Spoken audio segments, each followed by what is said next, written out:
Hello, everyone. Glad to be finally getting an opportunity to present some new material to you this week.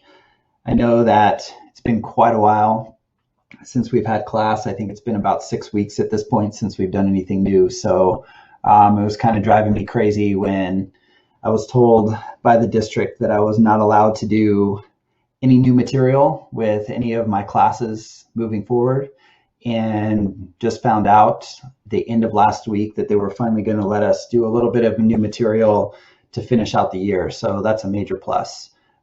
Just really quickly, I don't have a camera on me right now because most of the time as I go through this video, I'm just going to be looking down at the screen trying to go through these notes with you. So there's not really a point of having my face on here. But we will have an opportunity to meet face to face moving forward once a week. We got information from the superintendent today that we are going to offer Google Hangout sessions once a week for an hour. So that'll start next week. I haven't figured out a schedule for that next week, partly because I have to figure out how I'm going to schedule my days. What I've been doing since this whole thing started is I've been serving as basically a full-time kindergarten teacher for my 6-year-old. I've been teaching her kindergarten every day, 5 days a week. And in addition to that, trying to get everything ready for you guys and all my other classes to try to keep everybody doing something meaningful. My AP classes are all getting ready for their AP exams. So that's been pretty easy to prep for, just giving them review materials to work on. But for this class, this is the class that's been kind of driving me crazy in terms of what can I do to give you guys meaningful material. But in addition to that, been working out a lot. Fortunately for me, with all the gyms closed, I have a home gym. So I've been able to lift weights and run and do all the stuff I would normally do fitness wise, which is a major, major, major plus. Been, for whatever reason, gotten into baking bread. So I've been spending a lot of time on that the last couple of weeks, and I've spent a lot of time working in my yard as well, getting it looking good. And then probably like the rest of you, watching a lot of Netflix, played some video games, really more than anything, killing time. My family, me, my wife and my daughter, we all go on a long walk every evening just to get out of the house and kind of keep our sanity.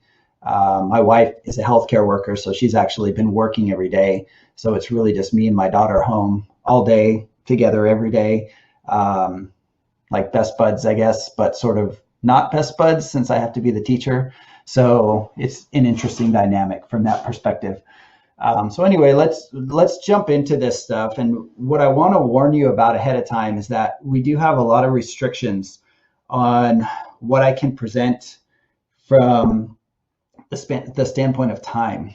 We only have 90 minutes every week where I'm allowed to present material and give you an assignment. So what that means is a total of 90 minutes of you actually watching this video and working through the assignment is all that I can give you. So this video is going to be pretty brief, and the assignment you'll find is pretty brief as well. And since most of you are going to be taking multivariable calculus as college freshmen next year anyway, it doesn't make me feel terrible that we're not going to go super in depth on this stuff, but it does make me feel like I'm shortchanging you just a little bit, but I'm going to give you as much as I can in the short amount of time that we have to just give you a feel for what these topics are and how they work.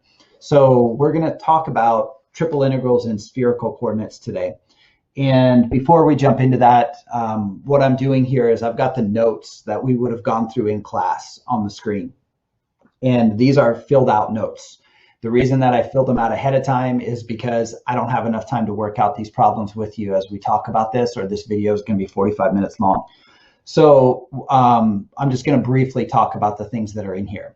So the warm-up that's on here is important because what we're doing is we're jumping back into triple integrals. And we're going to see some things within this section that are going to require you to remember how to do triple integrals in rectangular coordinates, in cylindrical coordinates, and then now you're going to see them in spherical coordinates. So the warm-up is a review of doing a triple integral in cylindrical coordinates.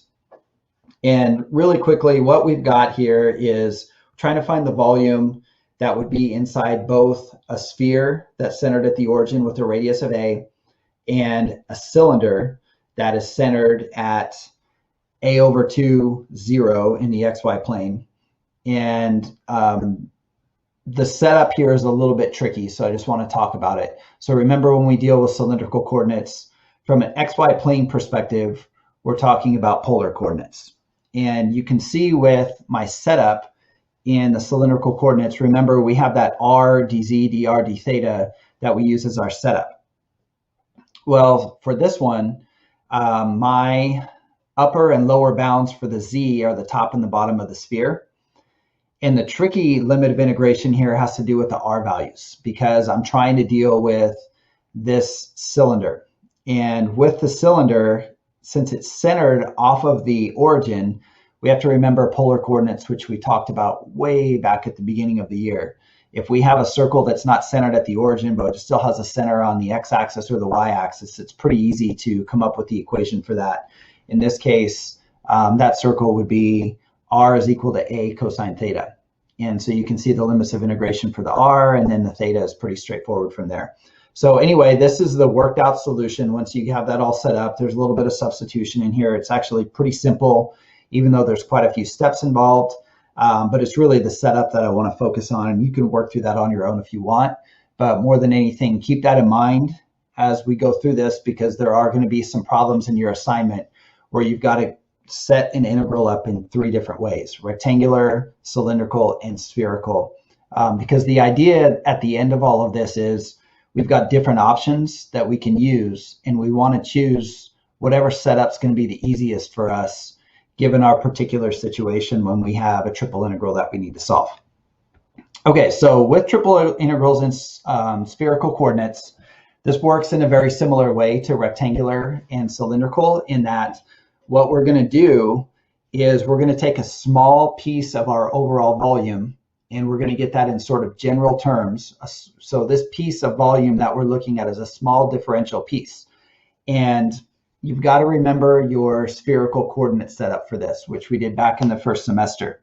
So for spherical coordinates, when we look at those, we have our radius, which is referenced as rho. We have the angle measured in the xy plane, just like it was before in polar coordinates. We have that angle theta, so measured off of the positive x-axis going counterclockwise about the origin. And then we have this angle phi or phi, which is measured off of the positive z-axis. And if you want to think of the positive z-axis as going up, then we measure that angle going clockwise and down off of the positive z-axis. Okay, so I don't want to get too far in the weeds on coming up with where this piece of volume comes from. We refer to this as a spherical wedge, but that wedge, the dimensions for it are really the basis for how the triple integral is set up. So there's a lot of geometry involved in this. You can look at this in your book a little bit if you want. I'm not going to go too far into the details, but if you go through the trig and the geometry involved, you can come up with this general setup that you see here. So this general setup is what we're going to use on all of these problems. And really the key to all of this, let me get my pen up here. Whoops.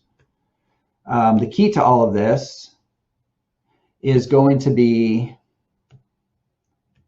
the fact that I've got, hold on a second here, the fact that I've got this part of it at the end. So in my triple integral, we're typically going to set them up where we are going to integrate in this order. It doesn't have to be set up this way, but this is typically the easiest way, where we're going to do rho, theta, and then phi. And if you notice that there is a rho squared sine phi as part of the setup. So similar to what we did with cylindrical integrals, where we have to multiply by that r, this is a similar type of thing that happens based on the geometry for that spherical wedge. So make sure you account for that when you're setting up your integrals. Okay, so don't forget that when we are converting, we have ways to convert the x, the y, and the z in terms of spherical coordinates.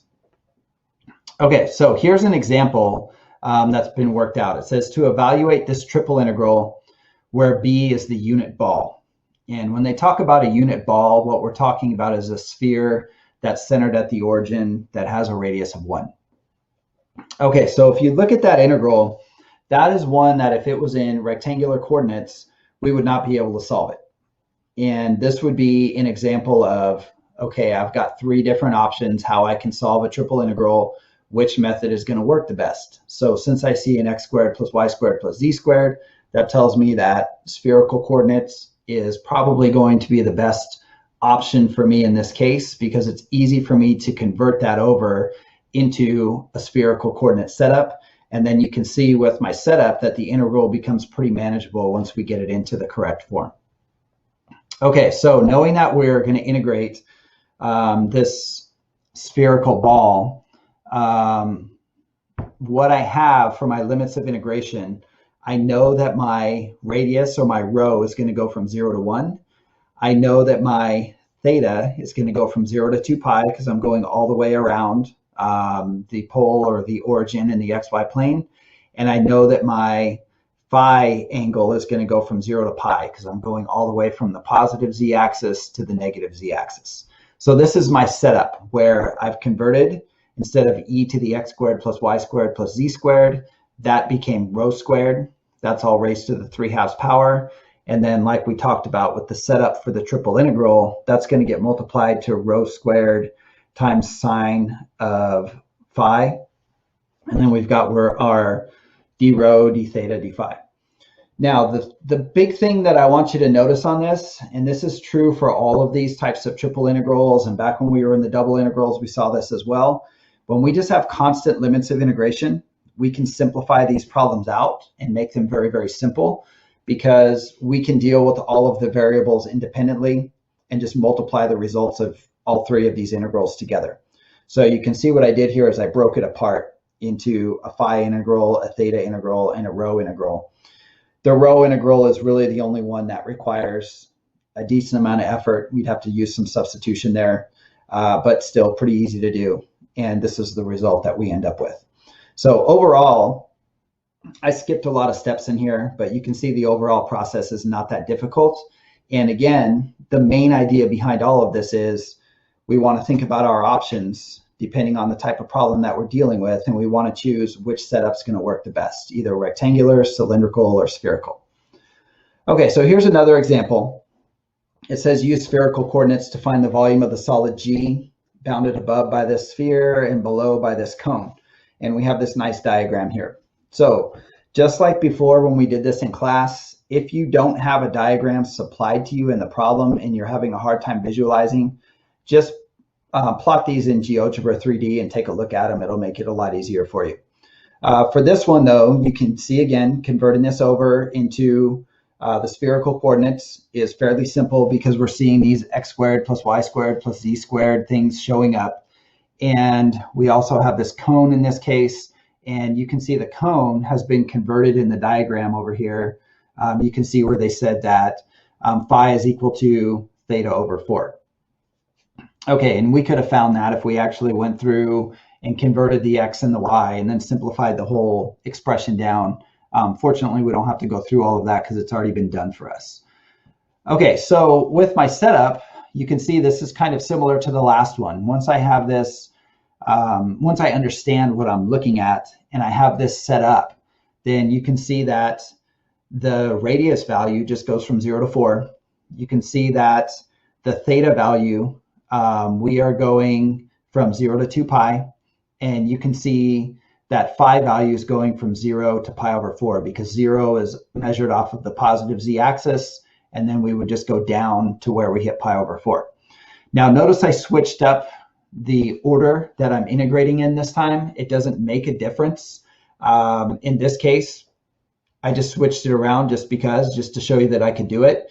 And I have all constant values again for my limits of integration, so I can break this apart into 3 pieces, and it becomes really simple to solve.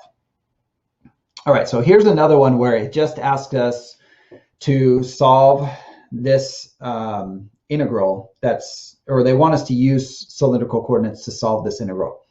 And you can see the diagram that was originally used to set up the integral. So the integral's been set up for us in rectangular coordinates, and you can see If you tried to solve that in a rectangular form, it would be a disaster. Maybe we could figure something out and figure out a way to do it, but it would be extremely difficult. However, if we go through and convert everything into a spherical form, this becomes a fairly simple problem.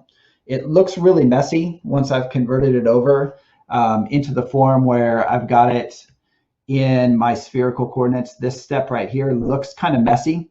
You can see I've got a rho to the fifth. I've got a cosine squared phi. I've got a sine phi. So that kind of looks messy in there. But again, all my limits of integration are constants. So I can break this apart into three pieces. And really the only thing that's going to be somewhat challenging to deal with, and not even really challenging, is this part of it right here, where I have to solve that phi integral because I'm going to have to do a substitution. But everything's already there to do the substitution. I don't even have to use any trig identities or anything like that. So solving this out, fairly simple. Again, I didn't show all the steps, but gave you the main idea of what to do there. All right, so let's take a look at a couple more here. This one says, find the volume enclosed in this sphere by using cylindrical coordinates. And then notice down here it says using spherical coordinates. Okay, so notice it doesn't say rectangular coordinates. And we didn't put rectangular coordinates, or I didn't put rectangular coordinates there because that would be quite a mess to do. But with cylindrical and with cylindrical, this is pretty manageable. So first one is the cylindrical coordinates. This is similar to the warm-up, where we've got to figure out in the XY plane what we're looking at, so we know what we're dealing with from the Z perspective, the R perspective, and especially the theta perspective in the XY plane. So since we're talking about a sphere, we know we've got a radius that is going to go from 0 to A. So the only really tricky part about this is thinking about the Z value. So the upper bound and the lower bound. So if we think about this from a 2D perspective, you're essentially looking at a circle, and you're going from the top of the circle to the bottom of the circle. Well, rather than going from the bottom of the circle to the top of the circle, you can see what I did here is I went from 0 to the top of that circle, and I multiplied by 2. Just to simplify the algebra a little bit, if I went from negative root a squared minus r squared, that would be fine. From that to square root of a squared minus r squared. But when you can do little things like that to save yourself some work, it's always a good idea. Okay, so anyway, that's the setup. And notice on this one, we would have to actually go through that first integral and solve it out because we've got a variable within our limit of integration. So it's not as simple as just breaking into three integrals and multiplying it all together this time. But you can see the result that we get, which is exactly what you would expect to get for a sphere with a radius of A. Okay, so now in spherical coordinates, same idea. This is actually a little bit easier though, and it would make sense that I'm dealing with a sphere, and spherical coordinates would be my best option. Because when I convert this over, I'm looking at rho squared sine phi, and notice my limits of integration just go from 0 to A for the rho, 0 to 2 pi for the theta, and 0 to pi for my phi. And I can break this apart into three integrals and just multiply together, and you notice I get the same result. Okay, so that's really it, but that's really the most important part of it is what's on that last page, being able to identify based on the problem that you have, which method is going to be the best. From an assignment perspective, your assignment is super short. I only made it 8 questions long. And what it is actually the quiz I was originally going to give you in class. But I changed it so that it no longer has time limits on it. It no longer has the option to not rework a problem. So it's essentially just an assignment, but you can see this is what I was expecting you to know how to do coming out of this assignment. So 8 problems. Some of these are as simple as understanding how to read a graph when you're dealing with spherical coordinates. Some of them are like this one, where you actually have to work through the integral. Now, some of these integrals are going to require you to do a little bit of work. There could be some substitution in here. You might have to use some trig identities, but there's not going to be anything that's super time consuming. So anyway, that's all I have for you on spherical coordinates. And next week, what I'm hoping to do is get a little bit into vector fields and just go through a brief overview of that.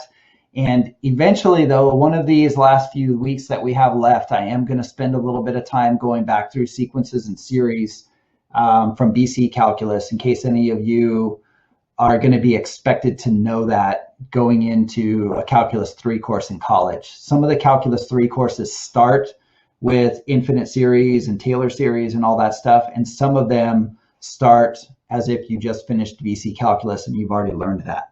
So some of you might need to actually know that moving forward, and if we don't review it, it will have been essentially 2 years since you looked at that stuff. So I want to make sure we at least hit that one of these weeks.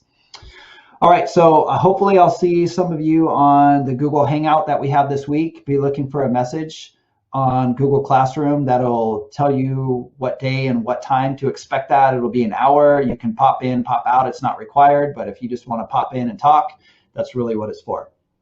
So, all right, I will let you guys get going, and I hope to see you soon.